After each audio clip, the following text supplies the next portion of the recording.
Hi, I'm Jürgen. I'm one of the co-organizers of this workshop. Earlier this year, we had a doctoral seminar where I see a bunch of familiar faces, so thank you for coming again and also giving talks.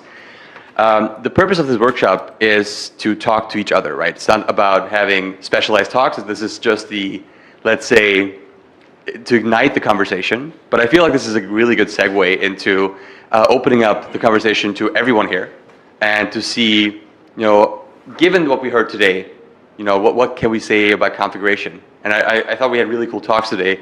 I want to piggyback on your talk, which I found super cool, and a potentially controversial question. Should it be harder to introduce configurations into a code base? Which I think, any sort of formalism that this last talk sort of proposed here introduces, work that is worthwhile doing, right? But it also becomes tedious for people to do this. So they're like, okay, should I really introduce this configuration? No, because I have to justify it. I have to formally introduce concepts to justify it. So maybe in general, just a question to the audience, should it be harder to introduce configurations into our software systems? And then we go back. So I generally would claim that nothing should be made harder artificially.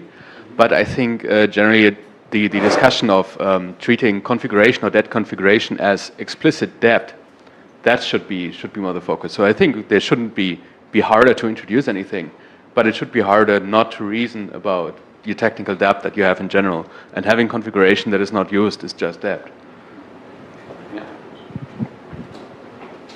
Yeah, I think it's similar to what Daniel said, but the problem, I guess, is that we make it so that it looks like to be light to add configurations, like just a few options, but in the end it can control quite important properties of your program and what it does, and it should be treated as adding new code, not necessarily made harder, but properly treated as part of the code.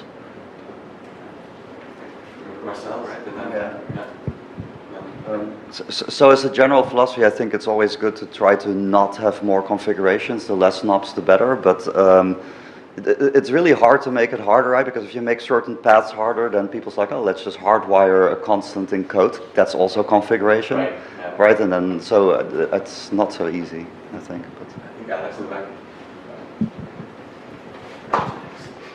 Yeah, my motto is configuration shouldn't exist in general. So You'll make a lot of friends today. Yeah, that's why I'm here. But one of the things which I was thinking of is why do we have configuration in general? Like, what is the purpose of it? And why people decided this particular property is better to keep somewhere on the side? And my current think about that is that it's an ability to scale people.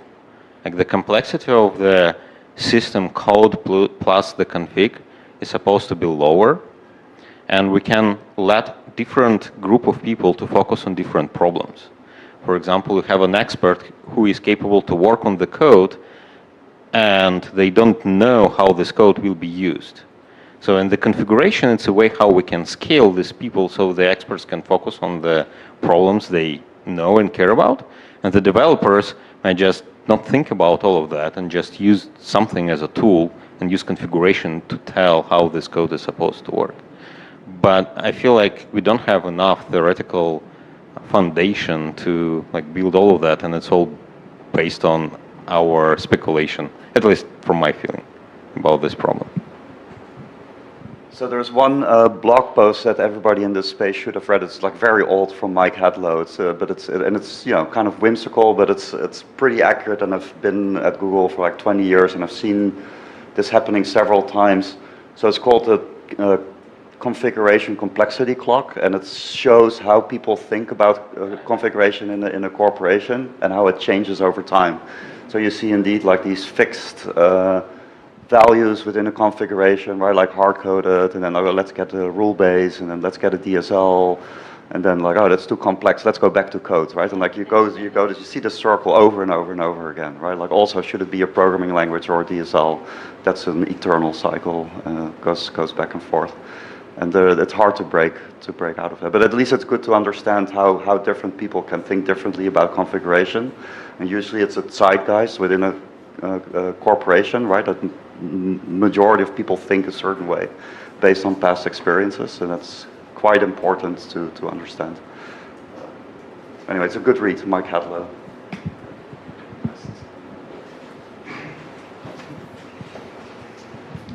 I think that's a good point, especially in terms of, we're talking about, should it be harder to have people make configuration languages or add configuration? Like, I think, I'm not that old, but like, I think it's pretty evident that people use configuration because people find it useful. Like any company that exists has created probably several configuration languages just from the inevitable hard-coded values to, oh, we need one additional feature, and then that spirals into becoming its own language, and as you said, the clock, it spins around. And so I feel like instead of getting people to not write configuration languages, we have to accept that people continuously do this for a purpose. And like having people better understand that these configuration languages are probably going to exist. And just evangelize the better practices for them seems like a better, like, or a more successful proposition than just like getting people to say, oh, like, let's not use any configuration anymore. Yeah, I mean, I think it's unavoidable because it's like an input. You don't want to recompile your Unix kernel because you want to disable IPv6 and v6. And yeah, I think the only thing that we can do, because it will exist and people will do, is we try to make good tools and good language for that. And you know, when you see like the first config language, I haven't used it a lot, but I've had a lot of, I mean, I've heard talks about Ansible, for example. And I think what's dangerous is that you pretend to be YAML, but you have like programming construct in it. And I think what you can do is to, you know, try to either make it very simple or accept that this is something more, but not pretend this configuration and do some kind of half hidden Turing complete language inside. I think there is a talk about that, right? Yeah, right. And yeah, it's a bit like, you know, PHP was very useful to a lot of people, and it allowed, I mean, I wrote PHP when I was younger to make websites, but it was a language that wasn't designed by language people, and I think it showed somehow, and at least my personal stance is that we can try to bring things we learn from general purpose programming language into the configuration space. Sorry, so, I mean, from what I have seen for usages in config in Google, I think we also need better categories of config, probably more, because there are configs where a program takes in a particular value depending on whether it's running in a staging environment versus production. I don't think I can go in and say remove that configuration, right? That is absolutely needed. While there are certain other things where flags are used to release features, which are supposed to have a particular lifetime, but we have all this configuration mixed in together. We don't know even the purpose of the config. Maybe if we had like better categorization, better modularization of configs based on their like intended purpose, and maybe something like environment-based flags shouldn't be even human editable. There should be some other system that should be based on whether it's a staging or production, automatically sets the flag. And if you're adding a flag that is not falling in any of the predefined categories, there should be a system that says this should be difficult for somebody to add, probably, right? So.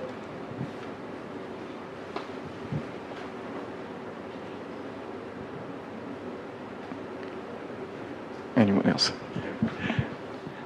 I want to piggyback on something Alex said earlier, which resonates with me, where it's sometimes about choice of adding variability to the system.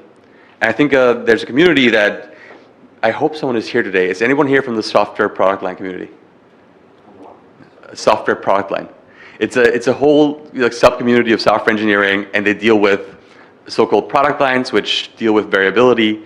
and it's out of like automotive software where you have like tons of configurations of how you can produce variable software, right? That you know, if you have a car, then you add on 10 flags, and you have this kind of car, and if you add those 12 flags, you have a different kind of car, right?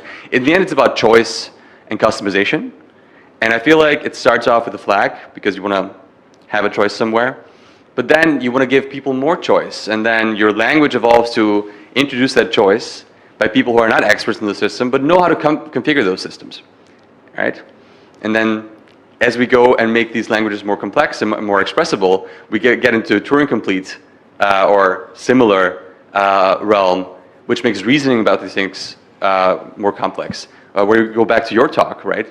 The other question that I have here is to all of you, should we allow the most expressible forms of configuration as, well, that's the controversial part. I see you, shaking your head. Or what kind of expressibility can we allow if we pair it with the right reasoning tools? If you can reason about the complexity that we introduce. I think you already have, yeah.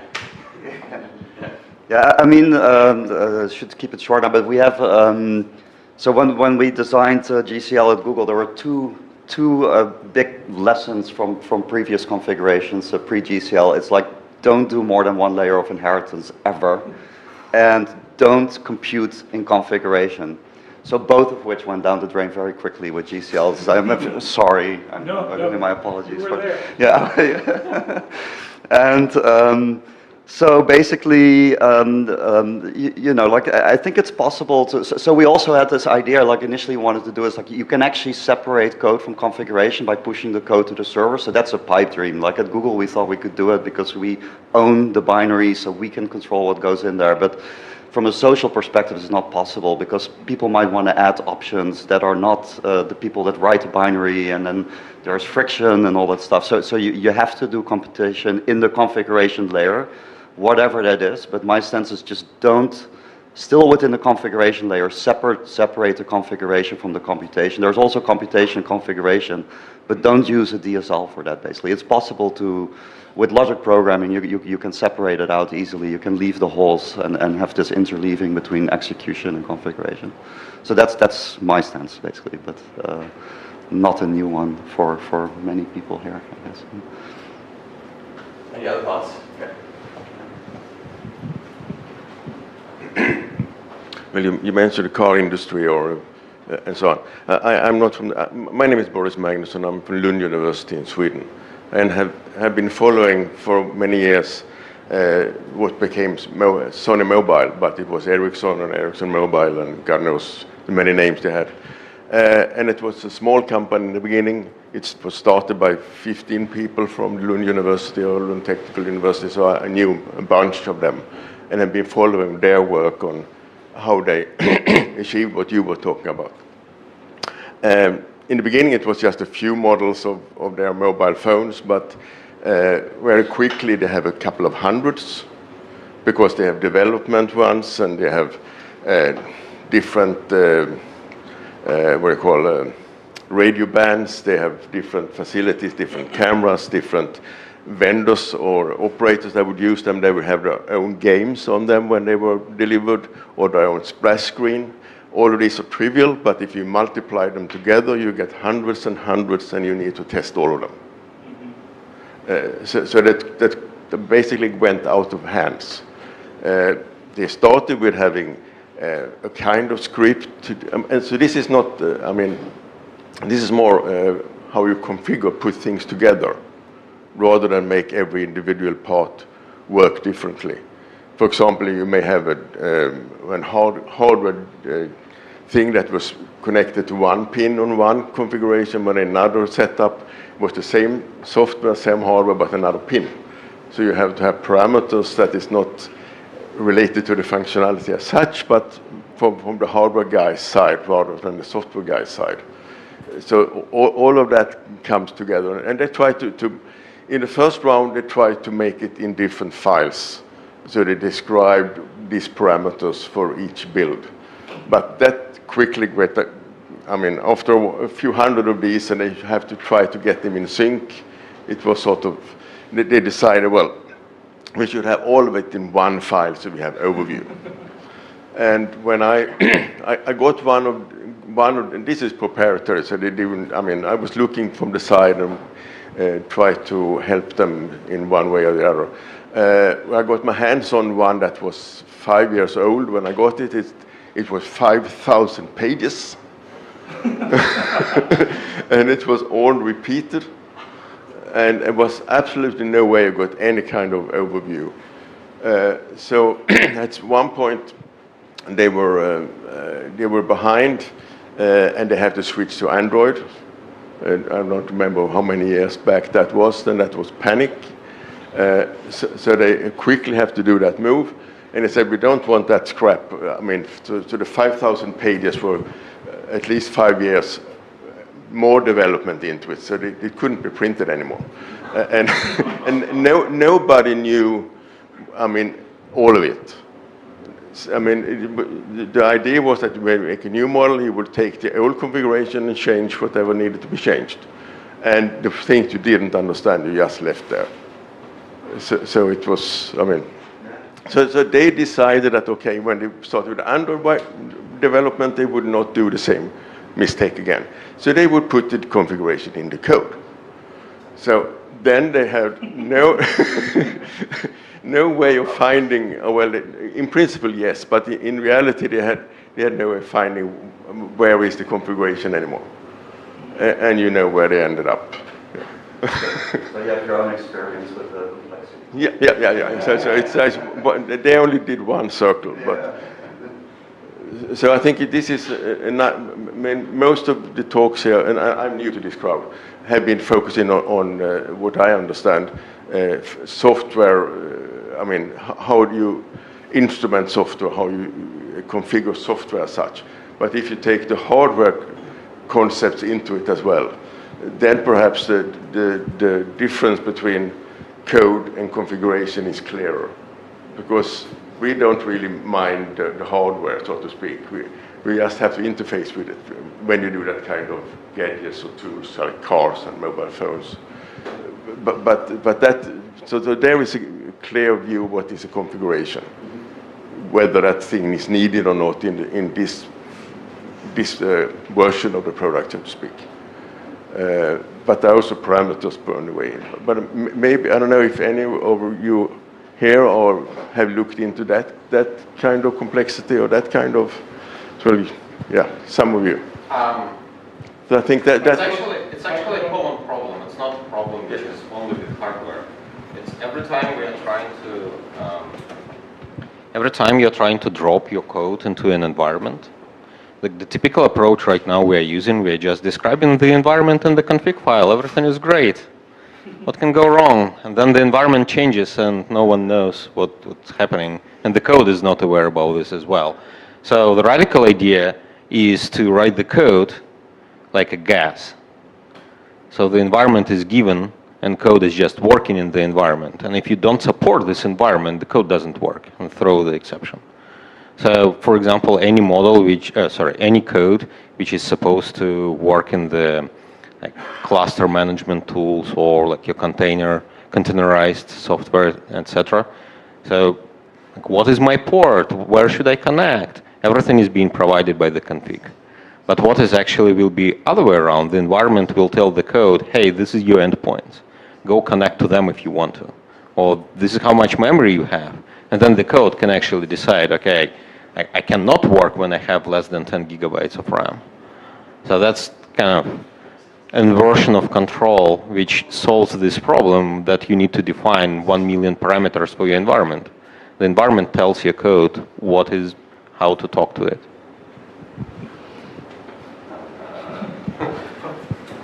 Fight each other to a I mean, I find that is a very interesting idea, but I'm wondering whether it's really solving the problem or just moving the problem, because now you don't have to configure anymore the software to match the environment, but someone still has to provision the environment, so you just move the responsibility. Perhaps you reduce the duplication, but still someone has to come up with this configuration of the environment. Yeah, thank you. Yeah, it's actually it's totally partly moving it. It is a reasonable strategy to sort of like there's this no configuration mantra, but this is only solving for one part of configuration, right? Like you have also so configuration is also policy. So another department saying like, yeah, sure, you have developed a server this way, but you cannot store this in this region or whatever, right? And that's inherently there's another team that's determining that, right? And you have to bring this knowledge also together. Yeah, no. All right.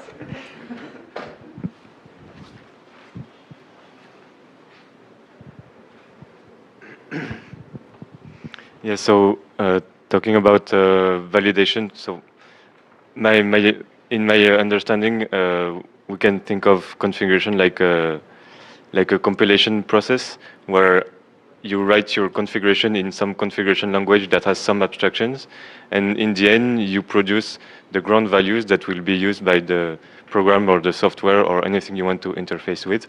And so maybe when we think about configuration, we are thinking about what is this transformation and the relations between how can we express the language and how can we express the values and how they are processed in the end. It's a very interesting point because that's something I agree that when you develop in a config language, it's really more like compiling than evaluating because you touch the code each time, you evaluate on like fixed input, you get a result, and when you want to change it, you have to change the code again. That's the whole point of configuration, and that's why configuration can grow to language and be interpreted / compiled by I don't know Terraform or whatever. So I think that's a very fair point. Yes, Alex. So it's back to the discussion: what is config? Is it config? Is it code? Is it data? What is it? My next talk will go that. Okay. I guess that's a hard question that we try to define. There's a notion of it's a cross-cutting concern also. I think that was a point that was routed. That's something that is not local to one code, but that impact your server implementation, your database, and that's why it's so hard to manage and to prevent failures, as opposed to nice functions localized that you can type or whatever. But that's a very difficult question, and especially with modern tools, the delimitation is blurry. Should we call something like HCL configuration when it's almost now a proper language?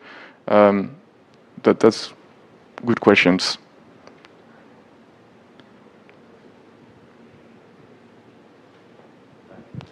Yeah. One aspect, configuration can also be dynamic if you include like admission control as part of configuration. So if you really want to analyze programs, so basically what I'm saying, if you really want to analyze programs pre-deployment, there's dynamic components to it as well. Also. Is it a database? Not necessarily. Yeah.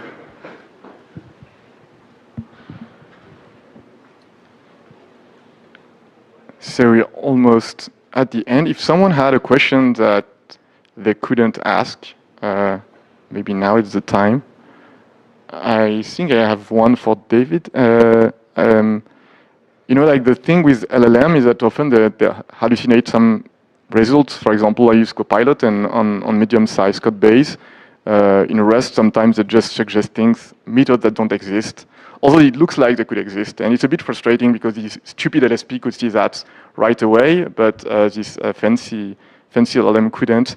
And so when I saw your talk, we have someone at Twig who work on Liquid Haskell, which is like refinement types. So you annotate your code with precondition or postcondition, but it's not part of the language. It's commands, so you can just ignore them, but then there is an additional checkers that can run and try to prove the things automatically. And I just wonder if maybe the two could go together because a proof assistant or a model checker is something that is very strict. So you can check that what the LLM spits is not totally stupid. And maybe that's also a bit about justifying configuration, but I don't know if you've thought about or you've imagined like trying to generate the precondition with an LLM and then putting that into a model checker or something like that. So I hadn't thought about generating preconditions specifically, but I have heard talk about using the compiler to help with the hallucinations. Let's not respond with something in whatever LLM you use if we can prove it doesn't exist beforehand.